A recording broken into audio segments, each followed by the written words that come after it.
tayo, makakala niyo si Mr. Roy Chuli, Chinese siya. Pero ang galing din mag-Ilonggo nun. Pakita mo.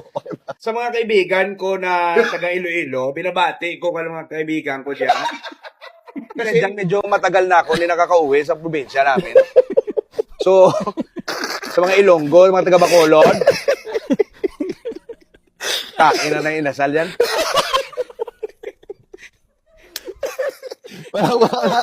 Ibang klase to.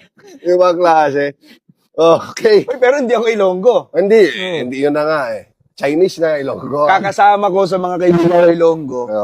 Nakuha ko yung accent Hindi, nila. sabi nga nila, Bro Jeff, di ba, the sweetest dialect. Ilonggo, kahit magalit yan. Yung asawa ko kuya dyan, Ilonggo yan eh. Ay, Ilonggo ba? Nag-aaway kami. Ano sabi? Lumayas ka dito sa bahay. Galit na yun. Pero sweet pa rin, Sweet pa rin yung dating,